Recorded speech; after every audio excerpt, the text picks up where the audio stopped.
A morte dos dragões, os pretos e os verdes.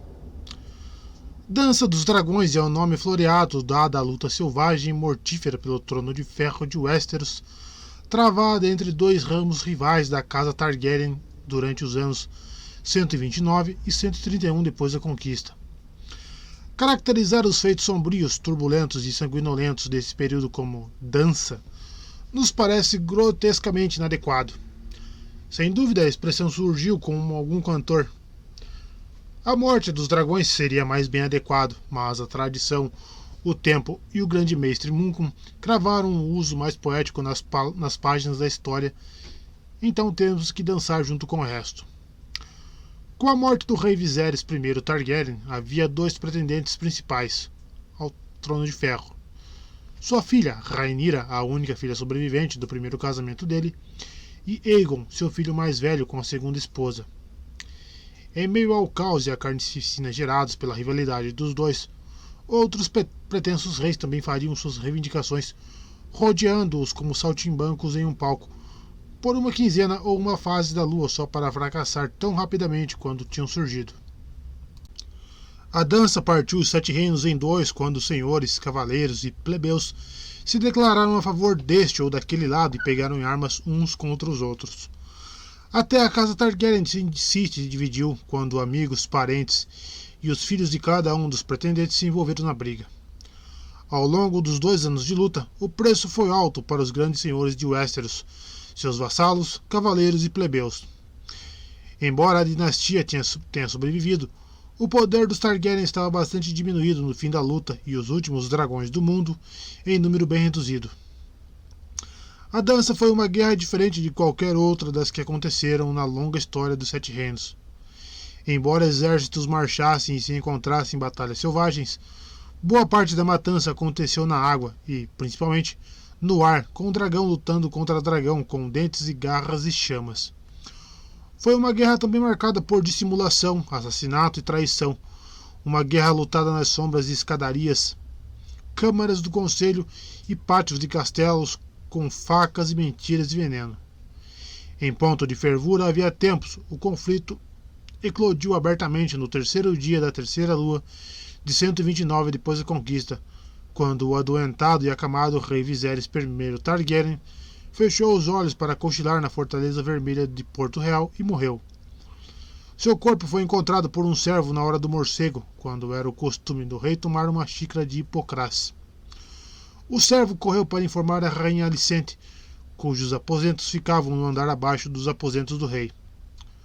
O septão Eustace, ao escrever sobre os eventos alguns anos depois, observa que o servo deu a má notícia diretamente para a rainha e só para ela, sem gerar alarme geral. Eustace não acredita que tenha sido por sorte. A morte do rei era esperada havia um tempo, argumenta ele, e a rainha Alicente e seu séquito, os chamados Verdes, tinham tomado o cuidado de instruir todos os guardas e os servos de Viserys sobre o que fazer quando o dia chegasse. O anão cogumelo sugere um cenário mais sinistro, em que a rainha Alicente apressou a partida do rei Viserys com uma pitada de veneno no hipocrás do rei. É preciso observar que Cogumelo não estava em Porto Real na noite em que o rei morreu, mas em Pedra do Dragão, a serviço da princesa Rhaenyra.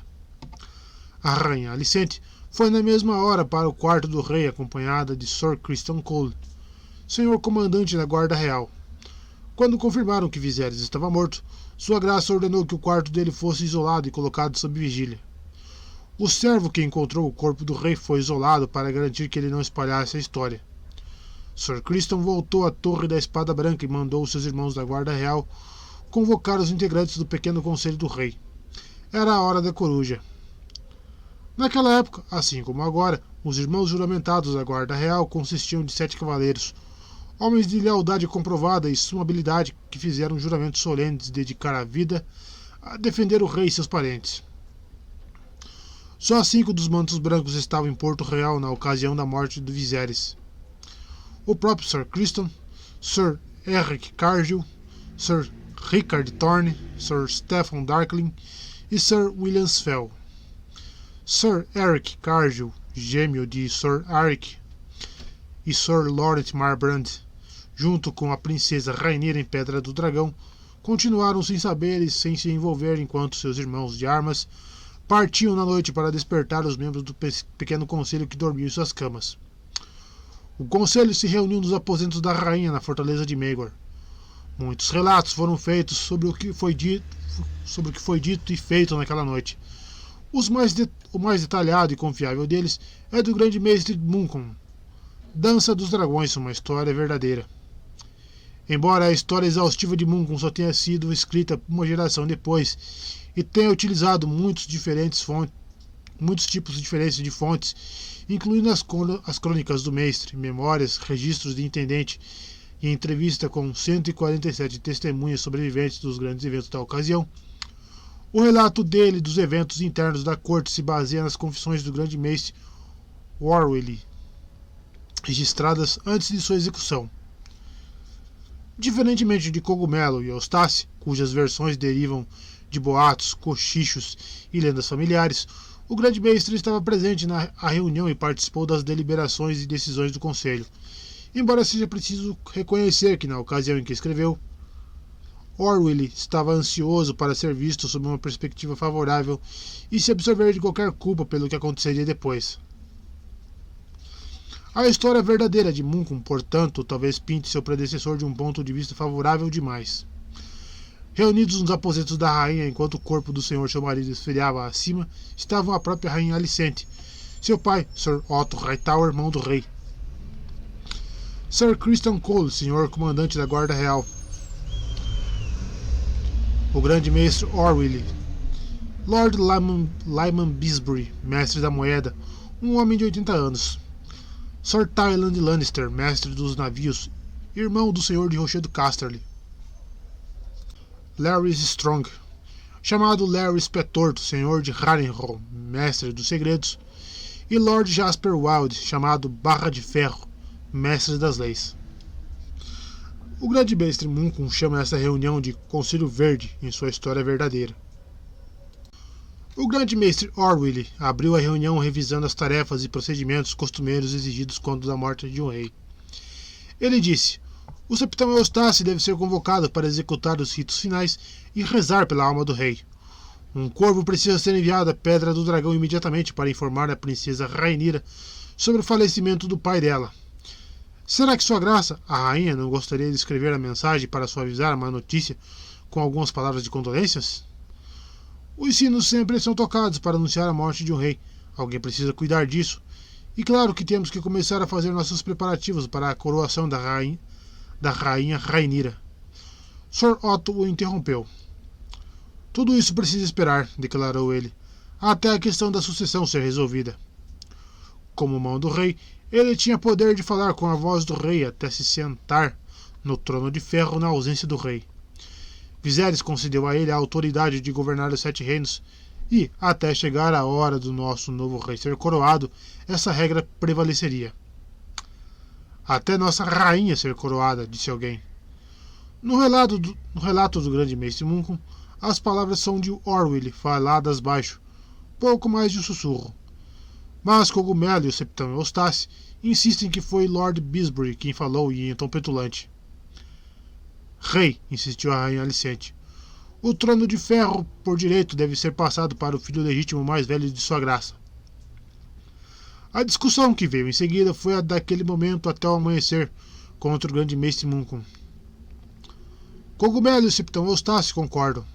Nos relatos deles, só Lord Bisbury falou a favor da princesa Rhaenyra. O antigo mestre da moeda que serviu o rei Viserys por todo o seu reinado e seu avô Jaehaerys, o velho rei anterior, lembrou ao conselho que Rhaenyra era mais velha do que os irmãos e tinha mais sangue Targaryen que o falecido rei a escolhera como sucessora, que ele se recusou repetidamente a alterar a sucessão, apesar das súplicas da rainha Alicente e seus verdes, que centenas de senhores e cavaleiros de terra se curvaram à princesa em 105 depois da conquista e fizeram juramentos solenes de defender os direitos dela. O relato do grande mestre Orwell difere só porque ele coloca muito desses argumentos em sua própria boca e não na de Bisbury. Mas eventos subsequentes sugerem que não foi assim, como veremos. Mas essas palavras caíram em ouvidos de pedra. Sir Tyland observou que muitos dos senhores que juraram defender a sucessão da princesa Rhaenyra já tinham morrido. Faz 24 anos, disse ele. Eu mesmo não fiz esse juramento. Eu era criança na época. Barra de Ferro, o mestre das leis, citou o Grande Conselho de 101 e a escolha do velho rei por Baelon, em vez de Rhaenys, em 92. Depois fez um longo discurso sobre Aegon Conquistador e suas irmãs e a tradição consagrada dos Ândalos em que os direitos de um filho legítimo sempre entravam na frente dos direitos de uma mera filha. Sir Otto lembrou a ele que o marido de Rhaenyra era ninguém menos do que o príncipe Daemon e que todos nós conhecemos a natureza dele. Não se enganem, se Rhaenyra se sentar no trono de ferro, vai ser o Lorde Baixada das Pulgas quem vai nos governar. Um rei consorte tão cruel e implacável quanto Maegor foi. Minha cabeça será a primeira a ser cortada, não duvido, mas sua rainha, minha filha, virá logo em seguida. A rainha Alicente ecoou o que ele disse. Eles também não vão poupar meus filhos, declarou ela. Aegon e seus irmãos são os filhos legítimos do rei, com mais direito ao trono do que o bando de bastardos dela. Daemon vai encontrar algum pretexto para mandar matar todos. Até a Rhaena e os pequenos. Um desses Strong arrancou o olho de Aemond, nunca esqueçam. Ele era um menino, sim, mas o homem é produto do menino que foi, e bastardos são monstruosos por natureza. Sir Criston se manifestou. Se a princesa reinasse, ele lembrou a todos. Jacaerys Velaryon governaria depois dela. Que os sete salvem este reino se colocarmos um bastardo no trono de ferro. Ele falou de modo impúdicos, dos modos impúdicos de Rhaenyra e da fama do marido. Eles vão transformar a Fortaleza Vermelha em um bordel. A filha de nenhum homem estará segura, nem a esposa, nem os meninos. Nós sabemos o que Laenor era. Não está registrado que Lord Larry Strong tenha dito uma palavra durante o debate, mas isso não era incomum. Embora eloquente quando precisava, o mestre dos segredos contava suas palavras como um sovina guardando as moedas e preferia ouvir a falar. Se fizermos isso, avisou o grande mestre Orwell ao conselho, de acordo com uma história verdadeira, vamos acabar tendo guerra. A princesa não vai ficar de lado docilmente, e ela tem dragões. E amigos, declarou o Lord Bisbury, homens de honra que não vão esquecer os votos que juraram para ela e o pai. Sou um homem velho, mas não tão velho a ponto de ficar de lado docilmente enquanto gente como vocês planeja roubar a coroa dela. Ao dizer isso, ele se levantou para sair. Quanto ao que aconteceu em seguida, as fontes divergem. O grande mestre Orwell nos disse que Lord Bisbury foi capturado na porta por ordem de Sir Otto Hightower e escoltado para a masmorra. Confinado em uma cela negra, ele acabaria perecendo de resfriado enquanto aguardava o julgamento. Septão Eustace conta outra história. Por relato dele, Sir Criston Cole obrigou Lord Bisbury a se sentar e abriu a garganta dele com uma adaga. Cogumelo também acusa Sir Criston da morte de sua senhoria, mas na versão dele, Cole pegou o velho pela parte de trás da goela e o jogou pela janela para morrer empalado pelos ferros no fosso seco abaixo. Os três relatos concordam em um detalhe. O primeiro sangue derramado na Dança dos Dragões foi de Lord Lyman Bisbury, mestre da moeda e senhor tesoureiro dos Sete Reinos. Não se ouviu nenhuma outra discordância depois da morte de Lord Bisbury. O resto da noite foi passado planejando a coroação do novo rei. Devia ser feito rapidamente, todos concordavam, e elaborando a lista de possíveis aliados e potenciais inimigos se a princesa Rhaenyra se recusasse a aceitar a ascensão do rei Aegon. Com a princesa confinada em Pedra do Dragão prestes a parir, os verdes da rainha Alicente tinham uma vantagem. Quanto mais tempo Rhaenyra permanecesse sem saber da morte do rei, mais tempo demoraria a agir. Pode ser que a prostituta morra no parto, a rainha Alicente supostamente disse, de acordo com o Cogumelo. Nenhum corvo levantou voo naquela noite, nenhum sino tocou. Os criados que sabiam do falecimento do rei foram enviados para a masmorra. Sir Criston Cole recebeu a tarefa de aprisionar os pretos que permaneciam na corte, os senhores e cavaleiros que poderiam estar inclinados a favorecer a princesa Rhaenyra. Não haja com violência, a não ser que resistam, ordenou Sir Otto Hightower. Os homens que se ajoelharem e jurarem lealdade ao rei Aegon não sofrerão nas nossas mãos. E os que não quiserem? Perguntou o grande mestre Orwell. São traidores, disse Barra de Ferro, e devem sofrer a morte de um traidor. Lord Larry Strong, mestre dos segredos, falou pela primeira e única vez. Que sejamos os primeiros a jurar, disse ele, para que não haja traidores entre nós. Ao puxar a adaga, o pé torto passou na palma da mão. Um juramento de sangue, disse ele, para nos unir, irmãos até a morte. E assim, cada um dos conspiradores cortou a palma e apertou a mão dos outros, jurando irmandade. A única dentre eles a não precisar jurar foi a rainha Alicente, por ser mulher. Estava amanhecendo na cidade quando a rainha Alicente despachou a guarda real para ir buscar seus filhos, Aegon e Aemond, para o conselho. O príncipe Daeron, o mais novo e mais gentil de seus filhos, estava em Vila Velha servindo como escudeiro do Lord Hightower. O príncipe caolho, Aemond, de 19 anos, foi encontrado no arsenal vestindo cota de malha e armadura para seu treino da manhã, no pátio do castelo. Aegon é rei? Perguntou ele a Sir Willisfell. Ou temos que nos ajoelhar e beijar a vagina da prostituta velha? A princesa Relaena estava tomando desjejum com os filhos quando a guarda real foi até ela, mas quando lhe perguntaram o paradeiro do príncipe Aegon, seu irmão e marido, só disse: Ele não está na minha cama, pode ter certeza. Fiquem à vontade para procurar embaixo dos cobertores. O príncipe Aegon estava na farra, diz Muncum vagamente na história verdadeira. O testemunho do cogumelo alega que Sir Criston o encontrou, o jovem futuro rei bêbado e nu, em uma arena de ratazana na Baixada das Pulgas, onde duas mendigas de rua com dentes lixados estavam se mordendo e se arranhando para a diversão dele, enquanto uma garota que não devia ter mais de 12 anos dava prazer ao seu membro com a boca. Mas vamos deixar essa imagem feia pintada por cogumelo no papel de cogumelo e considerar as palavras do Septão Eustace. Apesar de o bom Septão admitir que o príncipe Aegon estava com uma amante quando foi encontrado, ele insiste que a garota era filha de um mercador abastado, além de bem cuidada.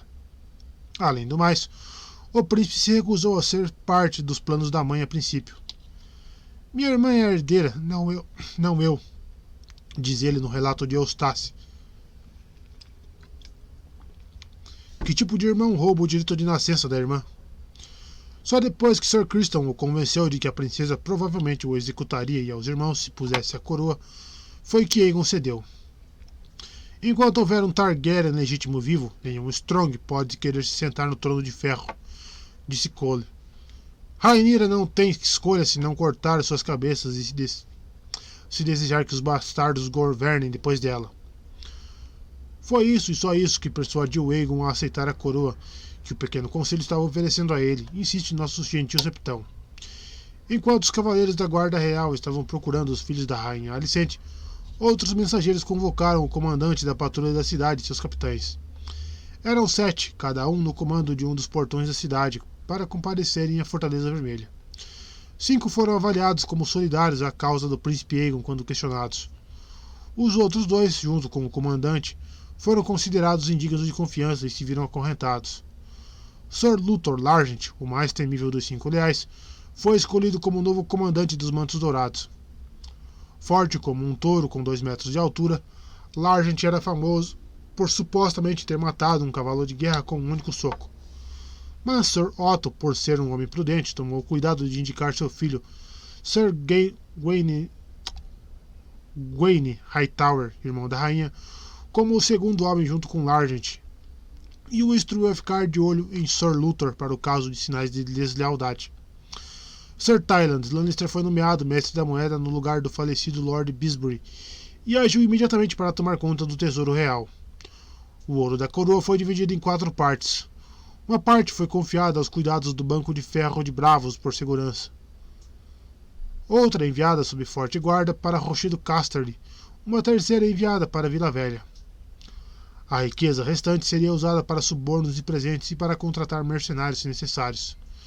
Para ocupar o lugar de Sir Tyland como mestre dos navios, Sir Otto procurou nas Ilhas de Ferro e enviou um corvo para Dalton Greyjoy, a lula gigante vermelha, o ousado e sedento de sangues senhor ceifeiro de Pike de 16 anos, e ofereceu a ele o almirantado e um assento no conselho em troca de sua lealdade.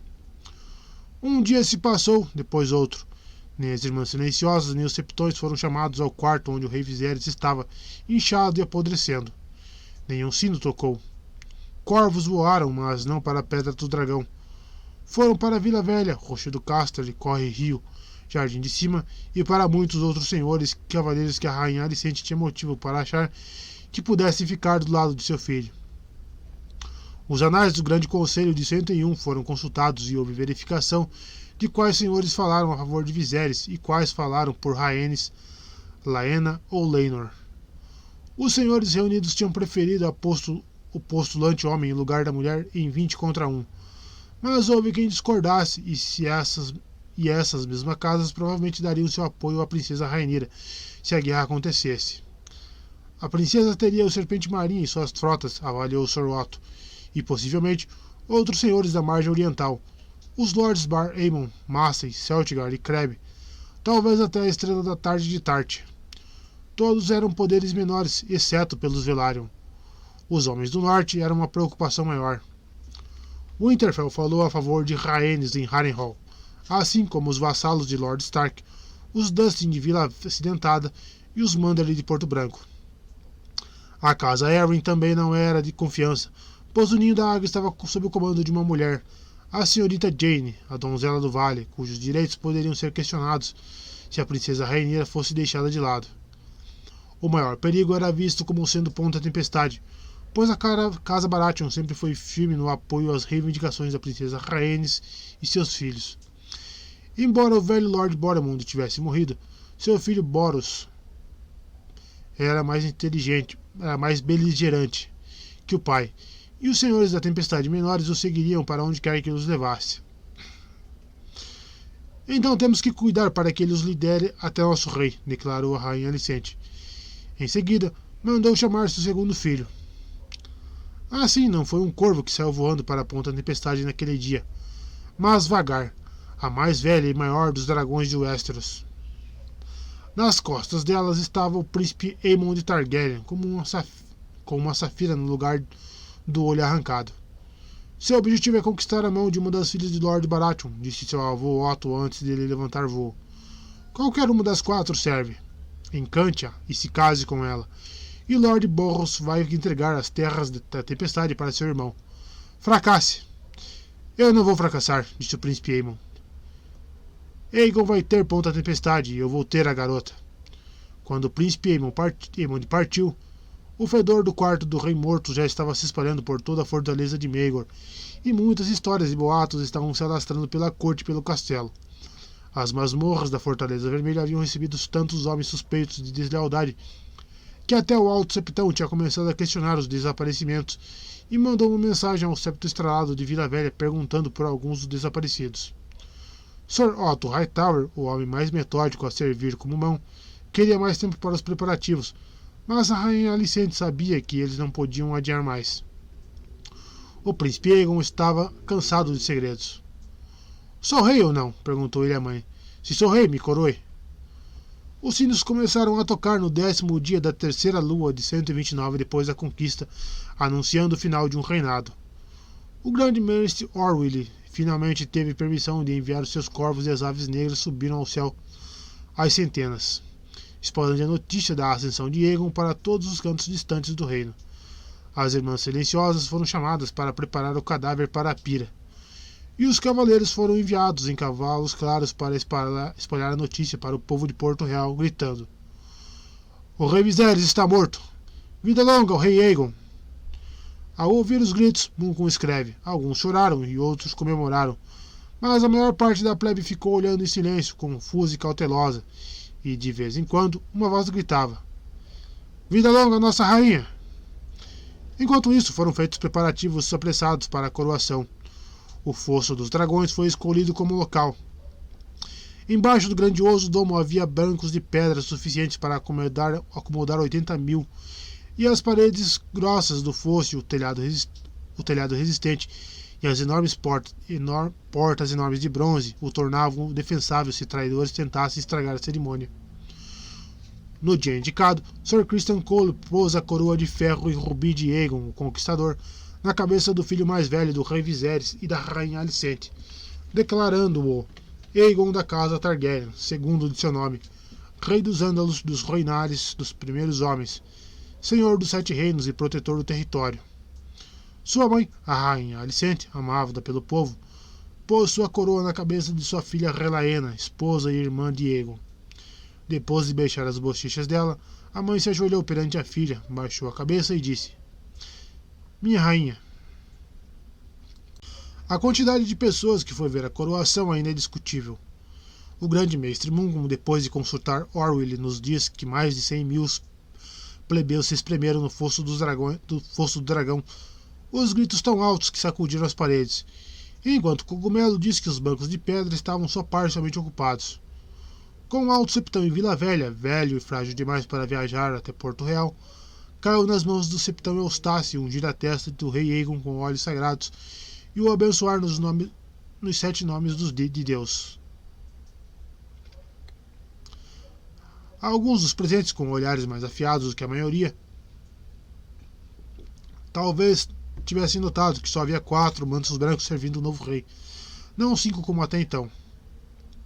Aegon II sofreu a primeira deserção na noite anterior, quando Sir Stephen Darkling da Guarda Real fugiu da cidade com seu escudeiro, 2 intendentes e 4 guardas. Sob a proteção da escuridão, eles saíram por uma poterna até onde o barco a remo de um pescador esperava para levá-los para a Pedra do Dragão. Eles estavam na posse de uma coroa roubada, um aro de ouro amarelo ornamentado com 7 pedras de cores diferentes. Essa era a coroa que o rei Viserys usava, assim como o velho rei Jair Rhaeris antes dele. Quando o príncipe Aegon decidiu usar a coroa de ferro e rubi de seu homônimo, o Conquistador, a rainha Alicente mandou que a coroa de Viserys fosse trancada, mas o intendente que recebeu a incumbência fugiu com ela. Depois da coroação, o restante da guarda real escoltou Aegon até sua montaria, uma criatura esplêndida com escamas douradas reluzentes e membranas rosas pálidas nas asas. Sunfire foi o nome dado àquele dragão da asa dourada. Munco nos diz que o rei voou 3 vezes em volta da cidade antes de pousar dentro das muralhas da Fortaleza Vermelha. Sir Eric Cargill levou sua graça até a sala do trono iluminada por tochas, onde Aegon II subiu os degraus do trono de ferro perante 1000 senhores e cavaleiros. Gritos ecoaram pelo salão. Em Pedra do Dragão não se ouviram comemorações. Gritos ecoaram pelos corredores e as escadarias da Torre do Dragão Marinho, vindos dos aposentos da rainha, onde Rhaenyra Targaryen se esforçava e tremia em seu 3º dia de trabalho de parto.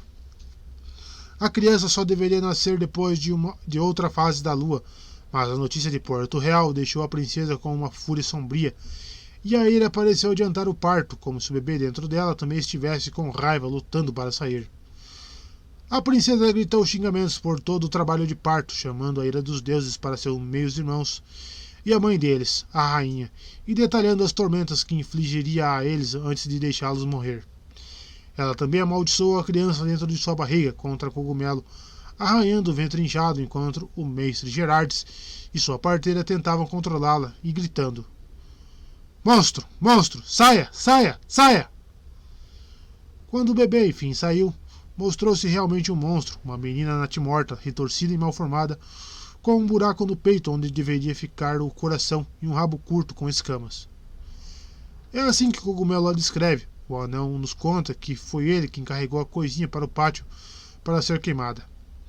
A garota morta foi batizada de Visenya, anunciou a princesa Rhaenyra no dia seguinte, quando o leite de papoula já tinha apaziguado a pior da dor.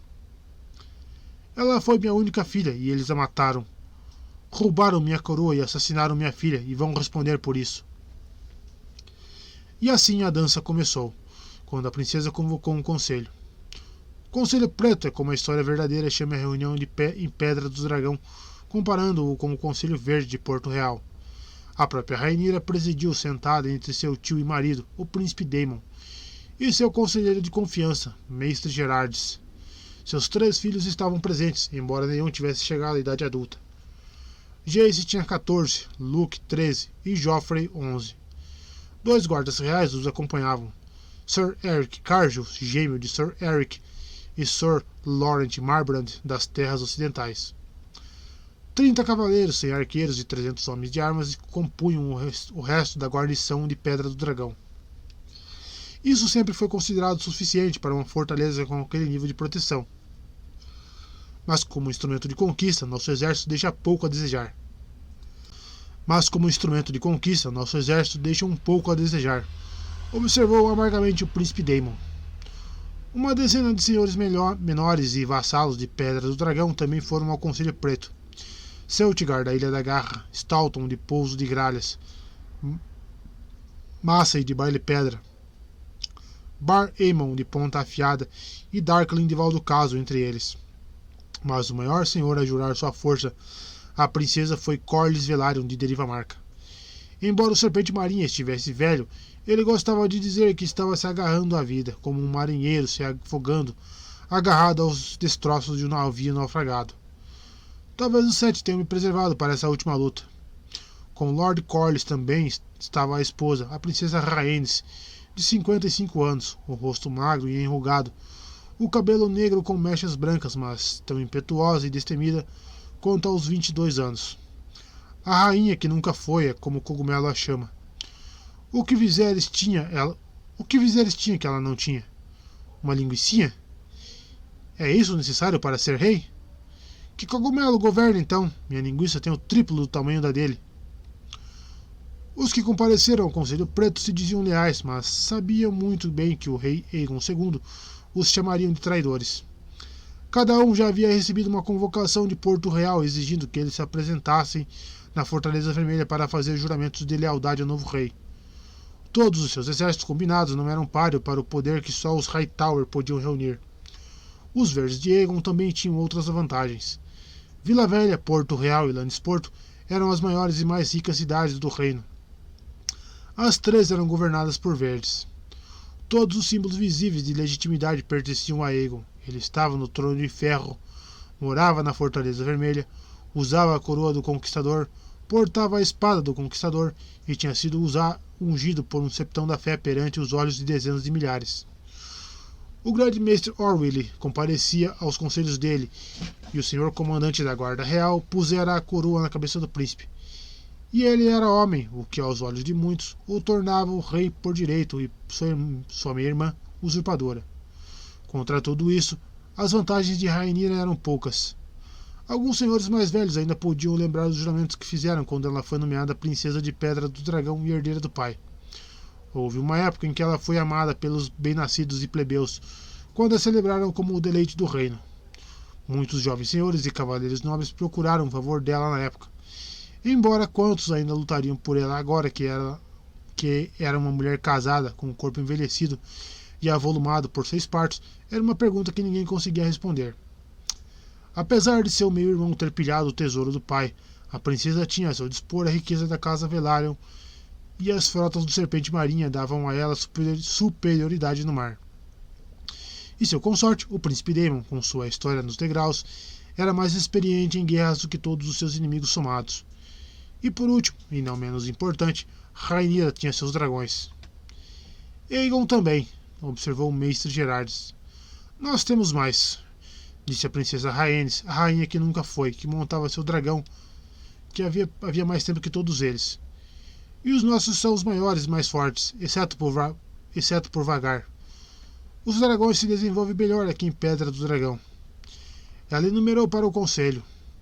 O rei Aegon tinha Sunfyre, um animal esplêndido mas jovem. Aemon de Caolho montava Vagar. E o perigo oferecido pelo dragão da rainha Visenya não podia ser negado. O da rainha Rhaena era Dreamfyre, a dragão que já havia transportado a irmã do velho rei, Rhaena, pelas nuvens. O dragão do príncipe Daeron era Tessarion, com as asas escuras como cobalto e garras e escamas do peito e da barriga luminosas como cobre batido. São 4 dragões de tamanho suficiente para lutar, disse Rhaenys. Os gêmeos da rainha Rhaena possuíam dragões também, mas eram filhotes. O filho mais novo do usurpador, Maelor, só dispunha de um ovo. Contra isso, o príncipe Daemon tinha Caraxes e a princesa Rhaenyra Syrax, os 2 animais enormes e formidáveis. Caraxes era especialmente temível e tinha experiência com sangue e fogo por causa dos degraus. Os 3 filhos de Rhaenyra, com Laenor Velaryon, também montavam dragões. Vermax, Arrax e Tyraxes estavam saudáveis e ficando maiores a cada ano. Aegon, mais novo, o filho mais velho dos dois que a Rhaenyra tinha com o príncipe Daemon, era o dono do jovem dragão Tempestade, apesar de ainda não ter montado nele. Seu irmãozinho, Viserys, ia para todo lado com seu ovo. A dragão de Rhaenys, Meleys, a Rainha Vermelha, havia se tornado preguiçosa, mas ainda era assustadora quando provocada. Os gêmeos do príncipe Daemon com Laena Velaryon também ainda poderiam vir a voar com o dragão. O dragão de Baela, o pálido, magro e verde Baela Lua, logo estaria grande o suficiente para carregar a menina nas costas. E embora o ovo de sua irmã Rhaena tivesse gerado uma coisinha quebrada que morreu horas depois de sair da casca, Syrax acabara de produzir ovos novos. Um dos ovos dela foi dado a Rhaena e diziam que a menina dormia com ele todas as noites e rezava para o dragão ser à altura da irmã.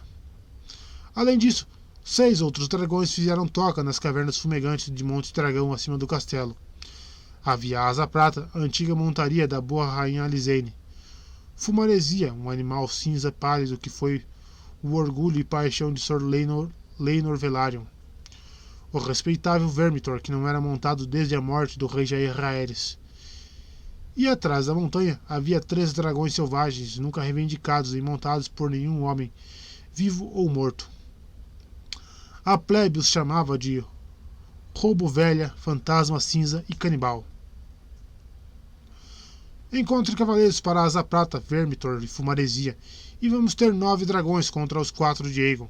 Se montarmos e voarmos nos selvagens, vamos ter 12, mesmo sem tempestade, observou a princesa Rhaenys. É assim que vamos vencer essa guerra. Os lords Celtigar e Stalton concordaram.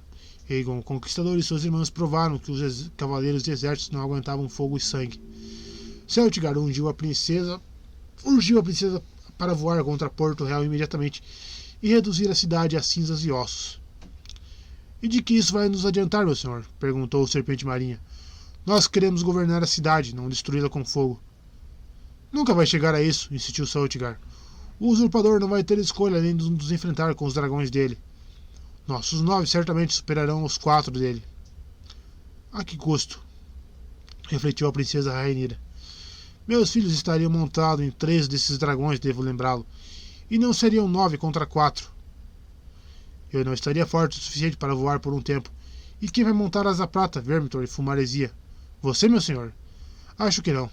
Serão 5 contra 4, e um desses 4 será Vhagar. Isso não é vantagem. Surpreendentemente, o príncipe Daemon concordou com a esposa. Nos degraus, meus inimigos aprenderam a correr e se esconder quando viam as asas de Caraxes ou ouviam seu rugido. Mas eles não tinham dragões. Não é fácil para um homem ser matador de dragões, mas dragões podem matar dragões e já mataram. Qualquer mestre que já estudou a história de Valíria pode dizer isso. Não vou jogar nossos dragões contra os do usurpador a não ser que não tenha escolha. Há outras formas de usá-los. Formas melhores. O príncipe então expôs suas estratégias para o Conselho Preto. Rhaenyra tinha que ter uma coroação em resposta de Aegon. Depois, eles enviariam corvos para convocar os senhores dos 7 reinos a declararem sua lealdade à verdadeira rainha. Temos que travar essa guerra com palavras antes de partir para a batalha, declarou o príncipe. Os senhores das grandes casas tinham a chave da vitória, insistiu Daemon. Seus vassalos os seguiriam aonde eles fossem. Aegon, o usurpador, havia conquistado a lealdade dos Lannister de Rochedo Casterly, e Lord Tyrell de Jardim de Cima era um garoto chorão ainda de fralda, cuja mãe, agindo como regente, provavelmente alinharia a Campina com seus poderosos vassalos, os Hightower. Mas o resto dos grandes senhores do rei ainda tinha que se declarar. Ponta Tempestade vai ficar do nosso lado, declarou a princesa Rhaenys. Ela tinha sangue Baratheon do lado da mãe e o falecido Lord Boromund sempre foi o mais leal dos amigos. O príncipe Daemon tinha um bom motivo para acreditar que a donzela do vale também fosse levar o ninho da águia para o lado deles. Aegon procuraria o apoio de Pike, ele avaliava. Só as Ilhas de Ferro podiam ter a esperança de ficar à altura das forças da Casa Velaryon no mar. Mas os Homens de Ferro eram notoriamente volúveis e Dalton Greyjoy amava sangue e batalha. Ele poderia ser persuadido com facilidade a apoiar a princesa. O norte era distante demais para ser de muita importância na luta, avaliou o conselho. Quando os Stark reunissem seus vassalos e marchassem para o sul, a guerra já poderia ter acabado. Só restavam os senhores fluviais, um grupo famoso por ser brigão, liderado, ao menos oficialmente, pela casa Tully de Corre Rio. Nós temos amigos nas terras fluviais, disse o príncipe, embora nem todos ousem mostrar suas cores ainda. Precisamos de um lugar onde eles possam se reunir, um ponto de apoio no continente que seja grande o suficiente para abrigar um grupo razoavelmente grande e forte o bastante para resistir a qualquer força que o usurpador possa enviar contra nós. Ele mostrou o mapa aos senhores. Aqui, Harrenhal. E assim ficou decidido. O príncipe Daemon lideraria o ataque a Harrenhal montado em Caraxes. A princesa Rhaenyra ficaria em Pedra do Dragão até ter recuperado as forças. A frota Velaryon fecharia a goela partindo de Pedra do Dragão e Deriva Marca para bloquear todos os navios de entrarem ou sair da Baía da Água Negra. Não temos forças para tomar Porto Real em um ataque surpresa, disse o príncipe Daemon. Assim como nossos inimigos não conseguiriam capturar Pedra do Dragão. Mas Aegon é um menino verde, e meninos verdes são fáceis de provocar. Pode ser que possamos espicaçá-lo para que faça um ataque precipitado. O Serpente Marinha comandaria a frota enquanto a princesa Rhaenys seguiria voando para impedir que seus inimigos atacassem os navios com dragões. Enquanto isso, corvos voariam até Corre Rio, Ninho da Águia, Pike e Ponta Tempestade para conquistar as lealdades dos senhores. Em seguida falou o filho mais velho da rainha, Jacaeris. Nós devíamos levar essas mensagens, disse ele. Dragões vão conquistar esses senhores mais rapidamente do que corvos. Seu irmão Lucerys concordou e insistiu que ele e Jace eram homens, ou quase, a ponto de não fazer diferença. Nosso tio nos chama de Strong, mas quando os senhores nos virem montados em dragões, eles saberão que isso é mentira. Só Targaryen voa em dragões. Cogumelo nos conta que o Serpente Marinha grunhiu ao ouvir isso e insistiu que os 3 meninos eram Velaryon, mas sorriu ao falar com orgulho na voz. Até o jovem Joffrey se manifestou e se ofereceu para montar seu dragão Tyraxes e se juntar aos irmãos. A princesa Rhaenyra proibiu isso. Joffrey só tinha 11 anos, mas Jacaeris tinha 14 e Lucerys 13. Eram rapazes ousados e bonitos, e com habilidades com armas e que muitos serviam como escudeiros. Se vocês forem, irão como mensageiros, não como cavaleiros, disse ela. Vocês não devem partir de nenhuma luta. Vocês não devem participar de nenhuma luta. Só quando os dois meninos fizeram juramentos solenes sobre um exemplar de Estrela de 7 Pontas, foi que Sua Graça consentiu em usá-los como enviados. Ficou decidido que Jace, por ser o mais velho dos dois, pegaria a tarefa mais distante e perigosa e voaria primeiro até o Ninho da Águia para falar com a Senhora do Vale e depois para Porto Branco para conquistar Lord Manderly e finalmente até Winterfell para se encontrar com Lord Stark. A missão de Luke seria mais curta e mais segura. Ele voaria até Ponta Tempestade, onde era esperado que Boros Baratheon lhe desse boas-vindas calorosas. Uma coroação apressada aconteceu no dia seguinte. A chegada de Sir Stephen Darkling, saído da Guarda Real de Aegon, foi ocasião de muita alegria em Pedra do Dragão. Principalmente quando se soube que ele e seus companheiros leais, viramantos, Sir Otto chamaria ao oferecer uma recompensa pela captura deles, levaram a coroa roubada do rei Jair Rhaeris, o conciliador. 300 pares de olhos viram o príncipe Daemon Targaryen colocar a coroa do velho rei na cabeça da esposa, proclamando a Rhaenyra da casa Targaryen, primeira de seu nome, rainha dos Ândalos, dos Rhoynares e dos primeiros homens. O príncipe reivindicou para si o título de protetor do território e Rhaenyra nomeou seu filho mais velho, Jacaeris, príncipe de Pedra do Dragão e herdeiro do Trono de Ferro. Seu primeiro ato como rainha foi declarar Sir Otto Hightower e a rainha Alicente traidores e rebeldes. Quanto aos meus meios-irmãos e minha doce irmã Relaena, anunciou ela, eles foram enganados pelo conselho de homens maus. Que eles venham para a Pedra do Dragão, se curvem e peçam meu perdão, e vou poupar a vida deles com alegria e acolhê-los no meu coração, pois eles são sangue do meu sangue, e nenhum homem ou mulher é tão maldito quanto um assassino de parentes. A notícia da coroação de Rhaenyra chegou à Fortaleza Vermelha no dia seguinte, para o grande desprazer de Aegon II. Minha irmã e meu tio são culpados de traição, declarou o jovem rei. Quero os 2 capturados, quero os 2 presos e quero os 2 mortos. Cabeças mais frias no Conselho Verde desejavam conversar. A princesa precisa ver que a causa dela é impossível, disse o grande mestre Orwell. Irmão não deveria guerrear com irmã. Me leve até ela, assim podemos conversar e chegar a um acordo amigável. Aegon não quis saber. O septão Eustácio conta que sua graça acusou o grande mestre de deslealdade e falou em mandar jogá-lo em uma cela negra com seus amigos pretos. Mas quando as duas rainhas, sua mãe, a rainha Alicente e sua esposa, a rainha Helaena, se pronunciaram a favor da proposta de Orwell, o rei truculento cedeu com relutância.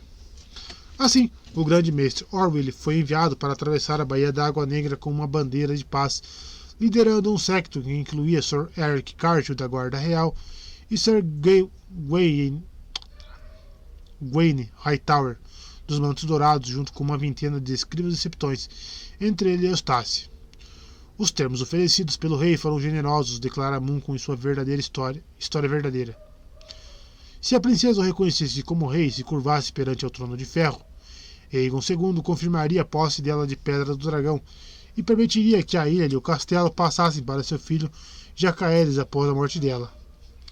Seu segundo filho, Lucerys, seria reconhecido como o herdeiro legítimo de Deriva Marca e das terras e posses da Casa Velaryon. Seus meninos, como o príncipe Daemon, Aegon mais novo e Viserys, receberiam posições de honra na corte, o primeiro como escudeiro do rei, o segundo como escansão dele. Seria concedido perdão aos senhores e cavaleiros que conspiraram traiçoeiramente com ela contra o verdadeiro rei. Rhaenyra ouviu esses termos em silêncio pétreo e depois perguntou a Orwell se ele se lembrava do pai dela, o rei Viserys. Claro, majestade, respondeu o mestre. Talvez você possa nos dizer a quem ele nomeou como herdeira e sucessora, disse a rainha, a coroa na cabeça. Foi vossa majestade, respondeu Orwell. Rhaenyra assentiu e disse. Com sua própria língua você admite que sou a rainha por direito. Por que então serve a meu irmão, o impostor? Muncon nos conta que Orwell deu uma resposta longa e erudita, citando a lei Andala e o grande conselho de 101. Cogumelo alega que ele gaguejou e esvaziou a bexiga. Seja qual for a verdade, a resposta dele não satisfez a princesa Rhaenyra. Um grande mestre devia conhecer a lei e servi-la, disse ela para Orwell. Você não é grande mestre, só traz vergonha e desonra corrente que usa. Enquanto Orwell protestava fracamente, os cavaleiros de Rhaenyra tiraram a corrente da função do pescoço dele e o obrigaram a se ajoelhar enquanto a princesa entregava a corrente para seu seguidor, o mestre Gerardes, um servo verdadeiro e leal do reino e às suas leis. Quando mandou Orwell e os outros enviados de volta, Rhaenyra disse: Diga a meu irmão que eu vou ter meu trono ou a cabeça dele. Bem depois que a dança acabou, o cantor Lucien de Tarte comporia uma balada triste chamada Adeus, meu irmão, ainda cantada hoje. A canção pretende relatar o último encontro entre Sir Eric Cargill e seu irmão gêmeo, Sir Eric, quando a comitiva de Orwell estava subindo a bordo do navio que os levaria de volta a Porto Real. Sir Eric tinha juramentado sua espada a Aegon e Sir Eric a Rhaenyra. Na canção, cada irmão tenta persuadir o outro a mudar de lado. Ao fracassar, eles trocam declarações de afeto e se separam, sabendo que o próximo encontro seria como inimigos. É possível que essa despedida tenha mesmo acontecido naquele dia em Pedra do Dragão. Entretanto, nenhuma das nossas fontes a menciona. Aegon II tinha 22 anos, se enraivecia com rapidez e demorava a perdoar. A recusa de Rhaenyra em aceitar o governo dele o enfureceu. Eu ofereci uma paz honrosa a ela e a prostituta cuspiu na minha cara, declarou ele. O que vai acontecer agora é culpa toda dela. O que aconteceu em seguida foi guerra.